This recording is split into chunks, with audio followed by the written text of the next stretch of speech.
자, 이번 시간에는 5.2 수열의 수렴에 대해서 하겠습니다. 이번 시간에는 5.2.1 수렴하는 수열의 기본 성질. 자, 우리가 이렇게 수열이 주어져 있을 때 이 수열은 수둘의 나열이죠. 그런데 이 수열이 n이 한없이 커질 때 어떤 일정한 값으로 점점점 이렇게 다가간다. 그래서 이 n이 커질 때 n으로 점점점 다가간다. 이때 우리가 그 성질을 보려고 합니다. 그래서 이제 그 상황을 정의를 하겠습니다. 정의. 자, an이 수열이고 l은 어떤 실수입니다. 그럴 때 우리가 기호로 리미트 n이 무한대로 갈 때 an은 l로 다가간다 이렇게 쓰겠는데, 이거는 말로는 이렇게 쓰고 수열 an은 l에 이제 수렴한다라고 하죠. 이렇게 있겠는데, 이것의 의미는 n이 이제 한없이 커질 때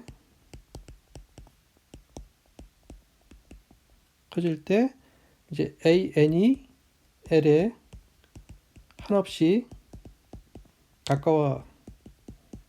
가까워진다를 이제 이렇게 기호로 이렇게 나타냅니다. 우리가 이게 직관적으로 수열 an이 l에 이제 수렴한다, 아주 가까이 갔다를 직관적으로 이렇게 이해를 했는데, 이렇게 이해를 하는 게 우리가 17세기 때 이제 뉴턴하고 라이프니츠가 이제 이런 개념을 생각을 했죠. 이제 그 당시에는 이렇게 직관적으로 이해를 했었는데 이것을 명확하게 수학적으로 정의는 못했습니다.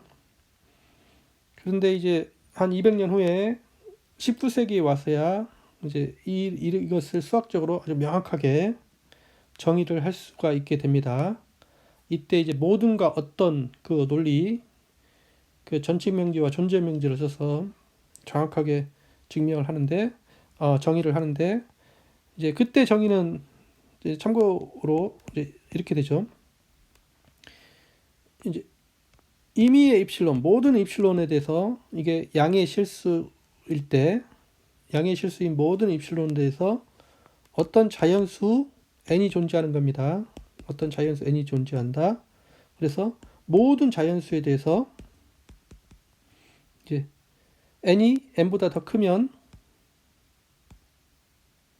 이제 n이 n보다 더 크면 n은 여기 지금 이 스몰 n이 캐피탈 n보다 더 크면 n은 l까지의 거리가 입실론보다 작다. 이게 이제 정확한 정의가 됩니다. 그래서 이거는 이제 의미로만 이제 슬쩍 보면 이런 거죠. 어떤 L로 이렇게 접근을 합니다. 그런데 수열이 접근한다는 것은 이제 모든 엡실론인데, 이 경우에 뭐 엡실론이 굉장히 큰 경우는 너무 당연한 거고, 모든 엡실론에 대해서 성립해야 되니까 엡실론이 아무리 작아도 성립한다. 굉장히 엡실론이 작을 때 의미가 있죠. 그 엡실론은 바로 여기에 나와 있죠. 여기 나와 있는데, 이거는 이 an이 l까지 거리가 엡실론보다 작다는 말입니다. 그래서 l을 기준으로 보면 이제 엡실론, 이거 엡실론이면은 여기는 l-엡실론이고 여기는 l 더하기 엡실론이 되죠. 그러면 이 등식은 뭐하고 같은 말이냐면 an이 l-엡실론보다 크고 l 더하기 엡실론보다 작고 이 사이에 있다는 말이죠. 이거와 이거는 같은 말이죠. 그런데 어느 경우냐면 이제 어떤 자연수가 존재해서 모든 자연수인데 이게 그 캐피탈 N보다 더 크면, 그 말은 n이 만약에 여기가 이제 100이라면 101부터는 이 안에 다 놓여 있게 된다. 여기가 만약 a n 플러스 1, 뭐 a n 플러스 2, 나머지는 다 수열의 꼬리 부분이 다 이 안에 놓여 있게 된다. 엡실론이 더 줄어들면 이 n이 더 커지겠죠. 이 n이 뭐 만, 그러면 만 1번부터 쭉 그 다음에 나오는 수열은 다 이 안에 있게 된다. 이제 그런 의미로 이게 이렇게 정의가 됩니다. 이게 우리가 앞에서 정의는 아주 직관적인 정의인데 지금 이 정의는 굉장히 이제 정확한 정의입니다. 이 두 개가 서로 같다는 것을 뭐 좀 이해를 하면 되겠습니다. 근데 우리는 이 정확한 정의는 우리는 쓰지 않고 그냥 직관적으로만 이렇게 이해를 하겠습니다. 자, 보기. 자, AN이 상수 수열, 즉 AN이 다 어떤 상수 C로 다 똑같다. 이럴 때는 리미트 n이 무한대로 갈 때 AN 얘는 수렴하죠. C로 수렴하죠. C로 수렴합니다. 보기. 자, 리미트 n이 무한대로 갈 때 n-1, AN이 n-1인 것은 n이 무한대로 갈 때 이거 0으로 수렴하죠. 이런 것은 보기.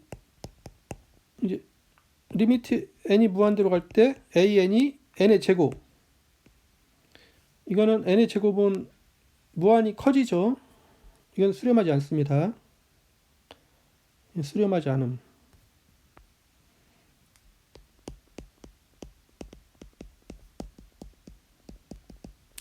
그래서 우리가 정의하기를 우리가 수열 AN이 수렴하지 않으면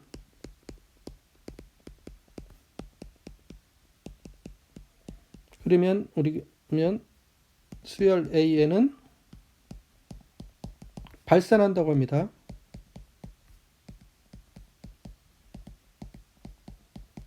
그래서 수열은 수렴하거나 발산하죠. 발산은 수렴하지 않으면 발산한다고 합니다. 어떤 수에.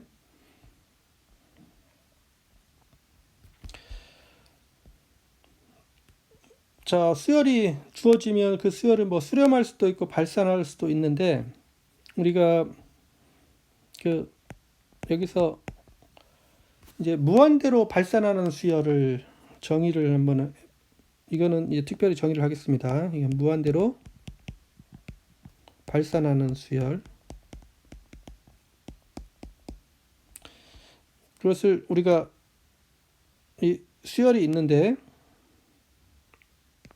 자, AN이 수열인데 어떻게 쓸 거냐면 자, 리미트 n이 무한대로 갈 때 AN이 이제 무한대, 양의 무한대죠.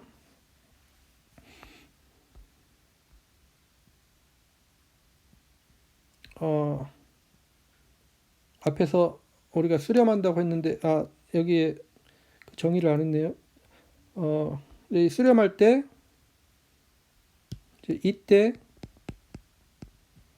L을 이제 수열 AN의 극한이라고 부르겠습니다. 극한이라고 한다. 수렴하는 수열에서 그 L 그 값을 극한이라고 그러죠. A는 극한이라고 합니다. 자, 무한대로 발산하는 경우에 지금 이렇게 하겠는데 이거는 우리가 뭐라고 읽냐면 수열 AN은 이제 양의 무한대로 발산한다고 이렇게 합니다. 이것은 우리가 n이 한없이 커질 때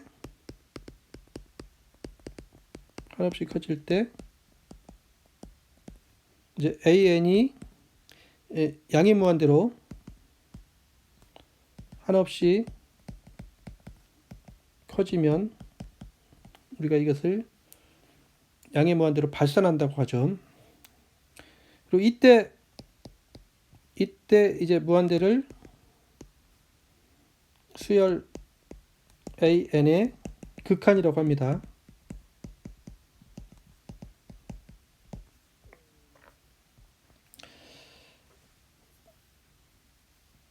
자, 우리가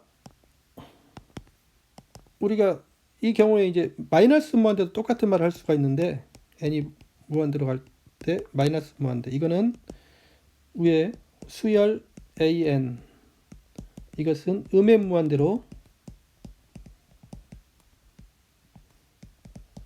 발산한다고 하죠. 이거는 n이 한없이 커질 때 an이 마이너스 무한대로 한없이 작아지는 거죠. 한없이 작아진다. 이런 경우에 이때 이제 마이너스 무한대를 수열 an의 극한이라고 합니다.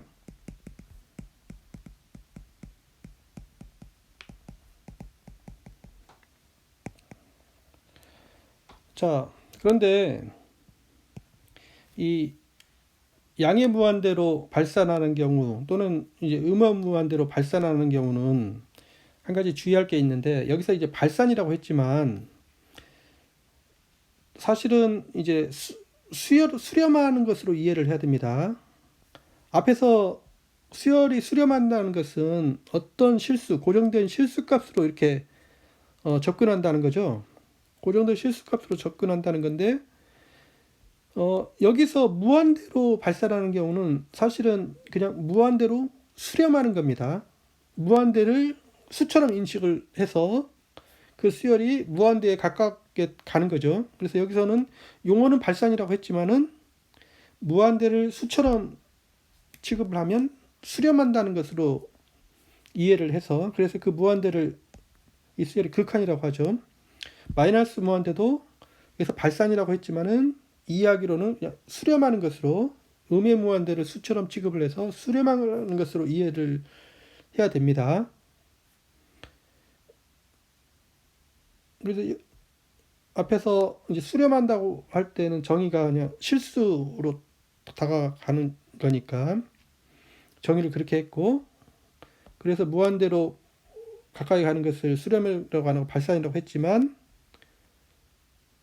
양의 무한대와 음의 무한대를 수처럼 취급을 하면 개념적으로는 저게 발산이 아니라 수렴입니다. 그렇게 이해를 하고, 그러면 이제 우리가 수열의 아주 기본적인 정리를 다음과 같이 이렇게 할 수가 있죠. 자, 수렴하는 수열의 기본 성질. 자, 우리가 이 수열이 있는데 조건이, 자, 리미트 n이 무한대로 갈 때 an은 알파로 수렴을 하고, 리미트 n이 무한대로 갈 때 bn이 베타로 수렴하면, 이것이면 다음이 성립한다. 가번, 상수 k에 대하여 리미트 n이 무한대로 갈 때 이제 수열이 항이 an에다가 k를 곱한 거, 이런 수열도 이제 수렴하죠. 이거는 어디로 수렴하면 k 곱하기 알파로 수렴하죠. 나번에 리미트 n이 무한대로 갈 때 이 수열이 an 더하기 bn, 그 각 항이 이걸 그 항을 cn이라고 놓으면 이 cn은 an 더하기 bn이면 이것도 수렴하죠. 이거는 알파 더하기 베타로 수렴하죠. 다번에 리미트 n이 무한대로 갈 때 an 곱하기 bn, 이렇게 된 수열도 수렴하는데 이건 알파 곱하기 베타. 라번에 만약에 베타가 0이 아니면 리미트 n이 무한대로 갈 때 bn분의 an, 이것도 베타분의 알파로 수렴을 합니다. 여기 bn은 뭐 0이 될 때는 이게 정의가 안 되는데, 우리가 bn이 베타로 수렴할 때 베타 근처에서는, 아주 근처에서는 다 이제 bn이 0이 아닌 게 되죠. 이 수열의 수렴은 n이 굉장히 클 때 이야기니까 n이 굉장히 커질 때 b에는 다 0이 안 됩니다. 베타로 가까이 돼야 되니까. 따라서 이게 보통 이렇게 나타냅니다.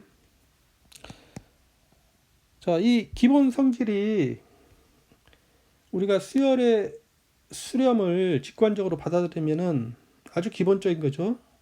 당연히 이렇게 돼야 되죠. an에다가 상수 k를 곱하는 게 이걸 수렴하고, 이거 더하는 것도 수렴하고, 여기 이제 빼는 것도 이렇게 빼고, 여기서 복호동순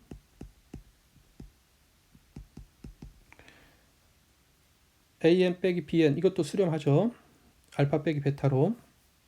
그래서 이거는 아주 자연스럽다. 아주 직관적으로 너무 자연스럽죠. 그래서 예제로 리미트 n이 무한대로 갈 때 3 더하기 n분의 더하기 n의 제곱분의 1. 이거는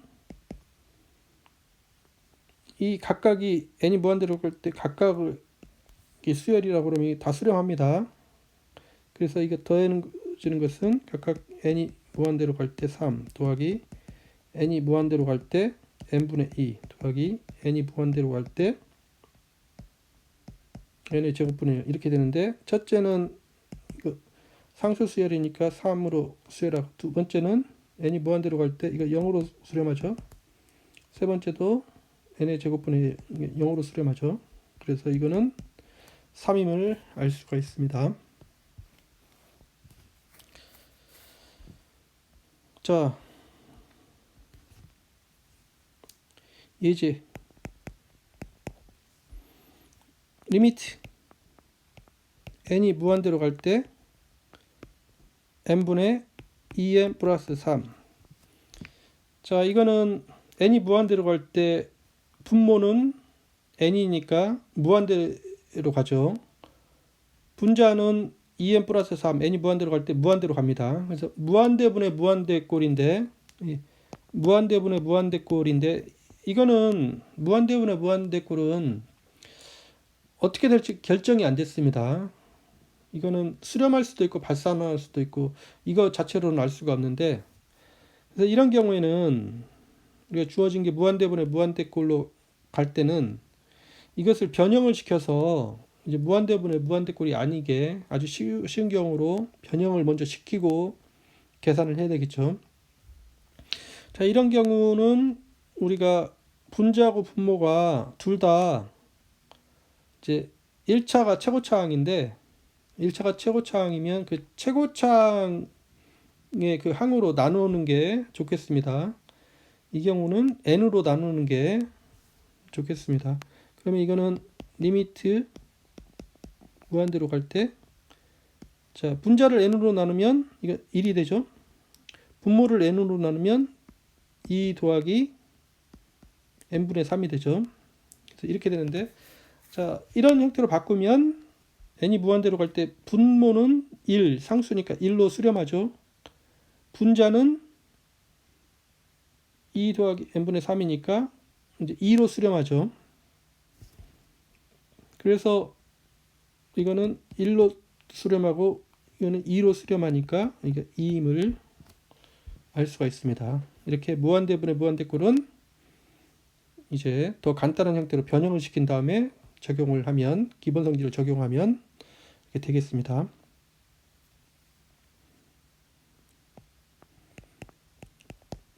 예제, 리미트 n이 무한대로 갈 때 2n 제곱 빼기 n 플러스 4 n 제곱 플러스 3n.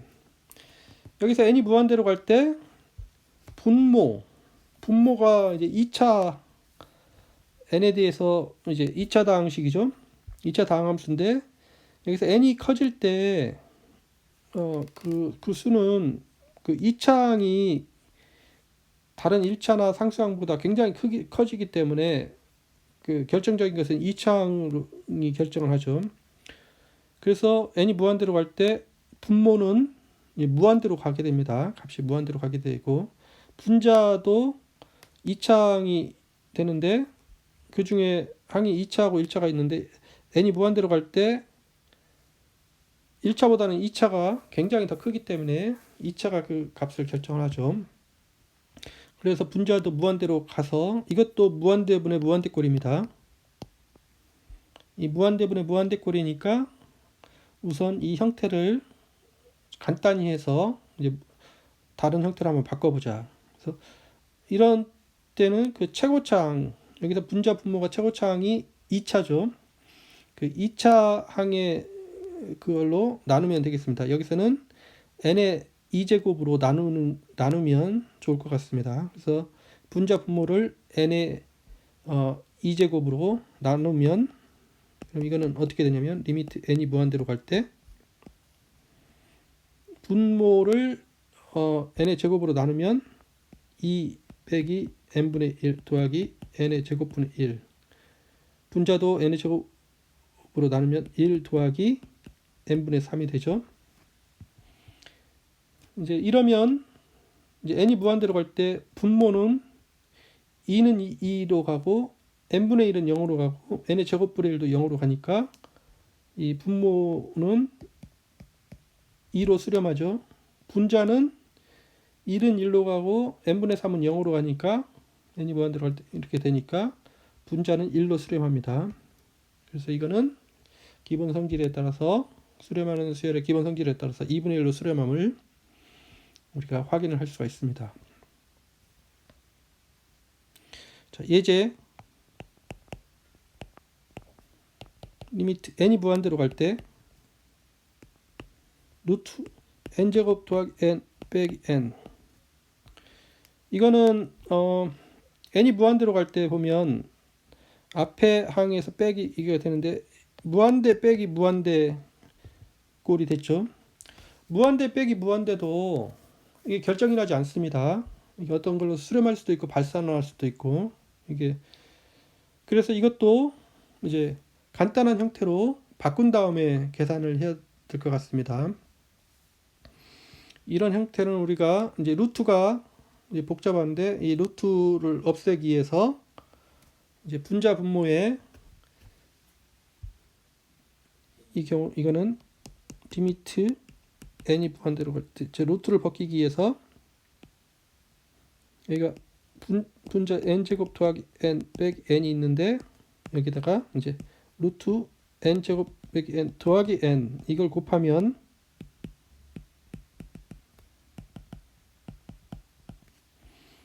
그러면 이 좋아지죠. 그러면 이제 분모는 아니 분자는 어떻게 되냐면 이게 a 빼기 b a 빼기 b a 곱하기 a 더하기 b, 이거는 a 제곱 빼기 b 제곱이죠. 그래서 이 분자는 n 제곱 더하기 n 빼기 n 제곱이 됩니다. 분모는 n 제곱 더하기 n 더하기 n 이렇게 되는데, 그러면 이거는 리미트 n이 무한대로 갈 때 분자는 n, 분모는 루트 n 제곱 더하기 n 더하기 n이 되죠. 자, 이 형태를 보니까 n이 무한대로 갈 때 분모는 무한대로 가죠. 분자도 무한대로 갑니다. 그래서 이거는 이제 무한대분의 무한대꼴인데 이 형태도 우리가 이제 바꿔야겠는데, 이때 최고차항은 분자는 1차가 최고차항이고 분모도 1차 루트에 n 제곱이 있지만 그 루트를 씌웠으니까 뭐 1차나 마찬가지입니다. 그래서 최고차항이 1차나 마찬가지니까 우리가 1차로 나누면 되겠죠. 여기서 분자 분모를 n으로 나누면 n으로 나누어서 한번 간단히 나타내게 되겠습니다. 그래서 n으로 나누면 분모는 이제 루트는 n 제곱이 되니까 이게 l 더하기 n분의 1이 되고 여기는 1이 되고 분자는 1이 되죠. 자, 이 형태는 이제 n이 무한대로 갈 때 분모는 루트 안에 n분의 1은 0이 되니까 1로 가고 또 그 다음 상수항 이것도 1로 가니까 n이 무한대로 갈 때 분자는 2로 갑니다. 분모는 상수 1이니까 1로 가죠. 그래서 이거는 2분의 1로 수렴함을 알 수가 있습니다. 이 문제는 이렇게 두 번 간단히 해서 2분의 1을 찾아갈 수가 있습니다.